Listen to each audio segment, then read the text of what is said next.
لك الحمد يا الله والصلاة والسلام عليك يا رسول الله. قال الله تبارك وتعالى في شان حبيبه: إن الله وملائكته يصلون على النبي يا أيها الذين آمنوا صلوا عليه وسلموا تسليما. اللهم صل على سيدنا ونبينا وشفيعنا وحبيبنا ومولانا محمد معدن الجود والكرم وعلى آله وأصحابه وبارك وسلم صلاة وسلاما عليك يا رسول الله وعلى آلك وأصحابك يا شفيعنا يوم الجزاء. اعوذ باللہ من الشیطان الرجیم. اللہ کی پناہ شیطان مردود سے. بسم اللہ الرحمن الرحیم. اللہ کے نام سے شروع جو بہت مہربان رحمت والا.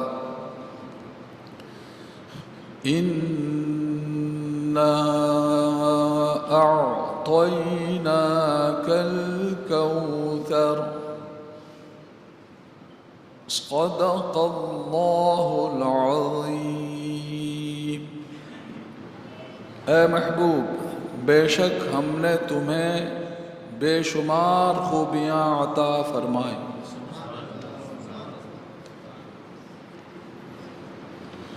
اس آیت مبارکہ کی تفسیر میں سیدنا امام جعفر صادق رضی اللہ تعالی عنہ فرماتے ہیں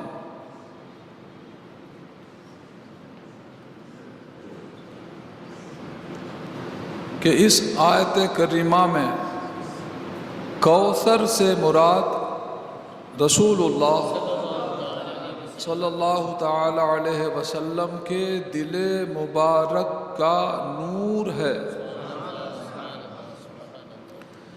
جس سے آپ کو اللہ تعالی کا وہ قرب خاص حاصل ہوا کہ ساری کائنات میں وہاں تک کسی کی رسائی نہیں ہو سکتی.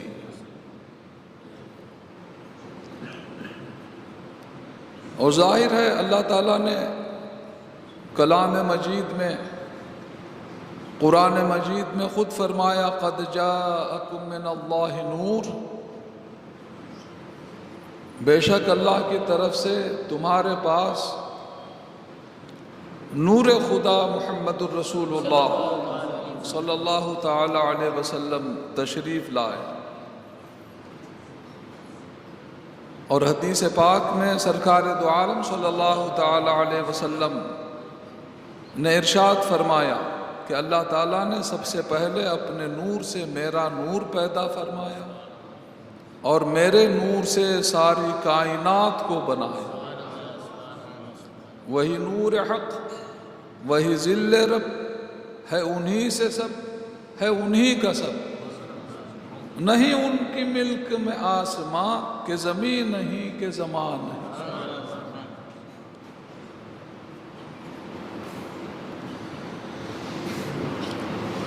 روض الریاحین میں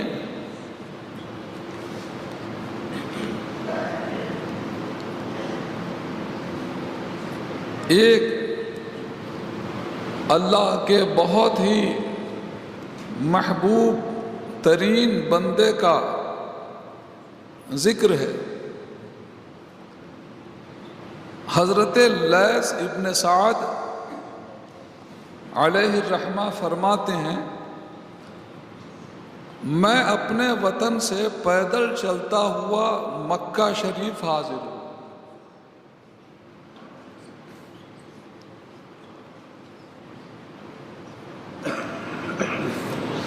اور جبل ابو قبیس پر پہنچا.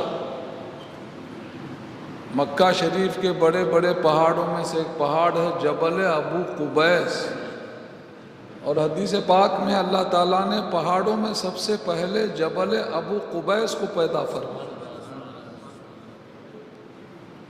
وہی اب جبل ابو قبیس ہے کہ حضرت ابراہیم علیہ السلام نے خانہ کعبہ کی تعمیر کے بعد اسی پہاڑ پہ چڑھ کے لوگوں کو اللہ کے گھر کی حج کی دعوت دی تھی. اے اللہ کے بندو، اے اللہ کی بندیوں، چلو اللہ کے گھر کے حج کو چلو.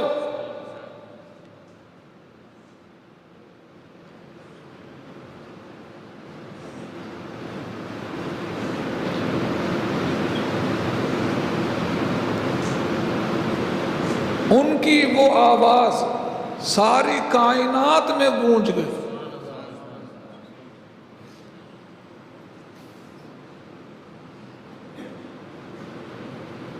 جو پیدا ہو چکے تھے انہوں نے بھی سنا، جو اپنی ماؤں کے پیٹ میں تھے انہوں نے بھی سنا، جو اپنے باپ کی پیٹھ میں تھے نطفے کی شکل میں انہوں نے بھی سنا، جو عالم ارواح میں تھی روحیں انہوں نے بھی سنا.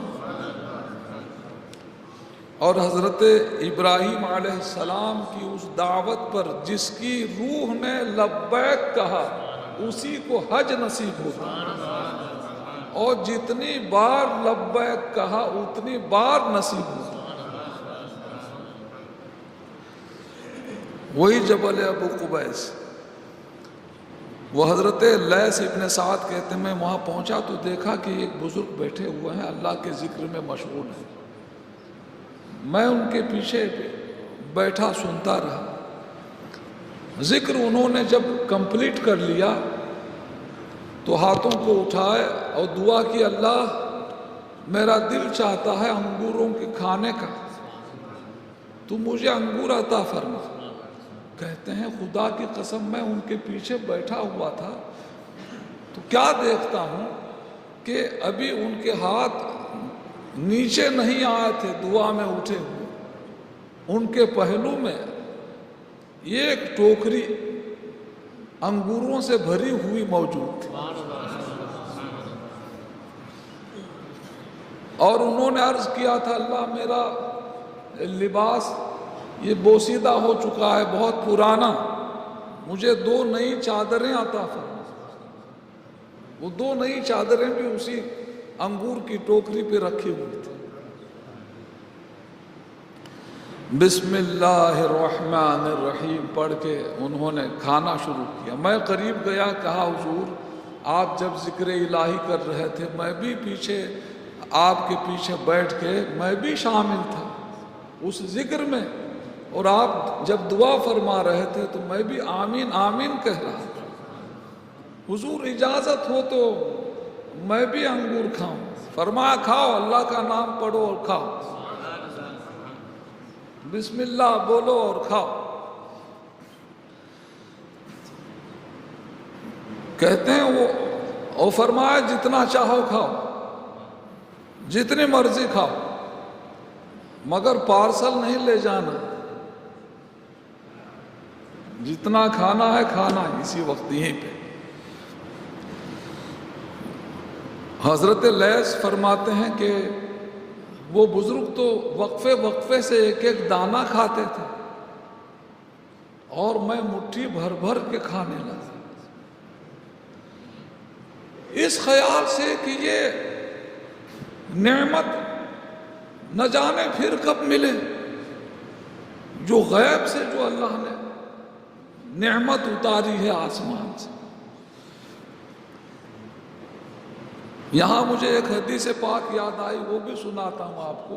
یہ حدیث پاک بخاری شریف میں بھی ہے، مسلم شریف میں بھی. سرکار فرماتے ہیں جب تم کئی آدمی کھجور کھا رہے ہیں تو کسی کے لیے یہ روا نہیں کہ وہ 2 کھجور ملا کے کھائے جب تک کہ اپنے ساتھیوں سے اجازت نہ لے لیں. یعنی کھجور یوں سمجھ لیجئے کہ کھجور سب نے مل کے خریدے ہیں اور کھا رہے ہیں. تو ایک شخص ایسا ہے کہ وہ ڈبل کھا رہا ہے کھجور، تو اس کے لیے یہ اس کی اجازت نہیں جب تک کہ اپنے ساتھیوں سے اجازت نہ لے۔ بہت بھوک لگی ہے اس کو اور بہت جلدی میں ہے، اگر وہ اس کی وجہ سے اگر ایسا کر رہا ہے تو اپنے ساتھیوں سے اجازت لے کے وہ کھا سکتا ہے۔ بہرحال حضرت لیث ابن سعد کہتے ہیں کہ میں تو مٹھی بھر بھر کے کھانے لگا اور کیا دیکھتا ہوں اتنے کھجور بھر پیٹ میں نے انگور کھائے، کھجور نہیں، بھر پیٹ انگور کھائے، اس کے باوجود وہ انگوروں کی ٹوکری بھری کی بھری رہی، اس میں کسی قسم کی کمی نہیں آئی۔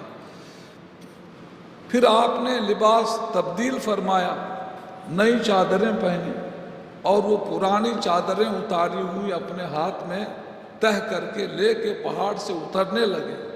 آگے آگے وہ بزرگ اللہ والے، پیچھے پیچھے میں۔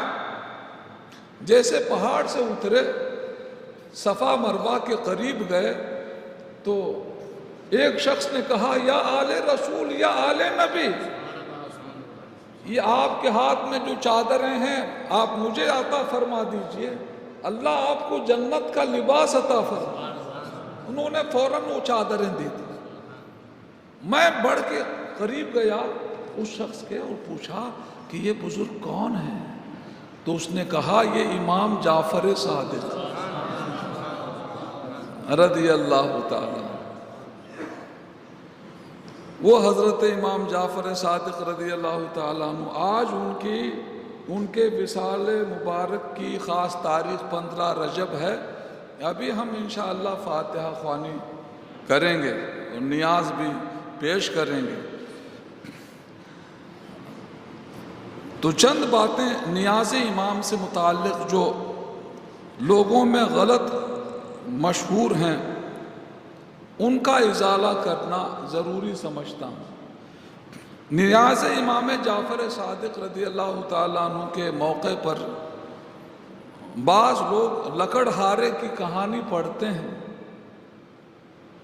وہ لکڑہارے کی کہانی کی کوئی حقیقت، کوئی اصل نہیں ہے۔ حضور سید العلماء رحمت اللہ تعالیٰ علیہ فرمایا کرتے تھے کہ وہ شیعوں کی گڑھی ہوئی کہانی ہے، لہٰذا اسے ہرگز نہ پڑھا جائے۔ جو لوگ پڑھتے ہیں وہ بند کرتے ہیں، اس کی کوئی ضرورت نہیں۔ بعض لوگ یہ خیال کرتے ہیں کہ نیاز امام میں کنڈے لازمی ہیں، اس کے بغیر نیاز نہیں ہو سکتی، یہ بھی غلط ہے۔ کنڈے مٹی کے برتن استعمال کرنا سنت ہے، ثواب ہے، مگر ایسا نہیں ہے کہ کنڈوں کے بغیر نیاز امام نہیں ہو سکتی، کنڈوں کے بغیر بھی ہو سکتی۔ اور یہ بھی مشہور ہے کہ جو کنڈے ایک بار استعمال کر لیے گئے نیاز میں، اب وہ دوبارہ استعمال نہیں کر سکتے، اس کو ٹھنڈا کر دینا چاہیے، تو لوگ لے جا کے پھینک دیتے ہیں۔ کچھ لوگ سمندر کے کنارے پھینک دیتے ہیں، کچھ لوگ کہیں پھینک دیتے ہیں۔ ایسا کرنا گناہ ہے۔ یہ کام میں آنے والی چیز آپ نے اس کو پھینک دیا، ضائع کر دیا، ایسا کرنا گناہ ہے۔ کچھ لوگ یہ خیال کرتے ہیں کہ جس نے ایک بار نیاز امام کا اہتمام کیا، اب وہ آئندہ سال اس کی حیثیت نہیں ہے۔ پھر بھی یہ سمجھا جاتا ہے، کچھ لوگ سمجھتے ہیں کہ ایک بار نیاز کا اہتمام کیا لوگوں کے کھلانے کا، تو اب اس پر لازم ہو گیا ہر سال وہ اہتمام کرے، اور اس کے لیے چاہے قرض لینا پڑے تو لے لیتے ہیں۔ یرید اللہ بکم الیسر ولا یرید اللہ بکم الیسر ولا یرید بکم العسر۔ اللہ تم پر آسانی چاہتا ہے، تم پر دشواری نہیں چاہتا ہے۔ ہمارا دین آسان دین ہے، ہمیں آسانی عطا فرماتا ہے۔ یہ زبردستی کی تکلیف مول لینے کی کوئی ضرورت نہیں۔ جب حیثیت ہے کریے آپ، جب نہیں ہے کوئی بات نہیں۔ ایک دو مٹھی چاول یا ایک دو مٹھی سوجے کی کھیر بنائی آپ نے، جو کچھ ذکر خیر آپ سے ہو سکا کیا، امام کی روح پاک کو ثواب پہنچا دیا، نیاز ہو گئی۔ بعض لوگ یہ خیال کرتے ہیں کہ عورتیں جو اپنے مخصوص ایام میں ہوتی ہیں حالت ناپاکی میں، ان دنوں میں نیاز امام کا کھانا، کھیر پوری وغیرہ وہ نہیں بنا سکتی، یا اس میں شامل نہیں ہو سکتی، یا وہ کھا نہیں سکتی۔ یہ سب باتیں بے اصل و بے بنیاد ہیں۔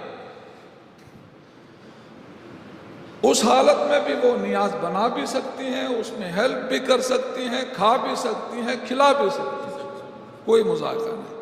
اللہ اپنے حبیب پاک کے صدقے میں، آل نبی اصحاب نبی کے وسیلے میں ہمیں صراط مستقیم پر ثابت قدم رکھے، گناہوں سے بچائے، بد مذہبوں کی صحبت سے بچائے، شیطان و نفس کی شرارتوں سے بچائے، اسلام و سنیت پر ہمیں زندہ رکھے، مدینہ منورہ میں ہمارا خاتمہ بالخیر فرمائے، آمین بجاہ النبی الامین۔ رب اغفر لی وتب علی انک انت التواب الرحیم، لا الہ الا اللہ محمد رسول اللہ صلی اللہ علیہ وسلم۔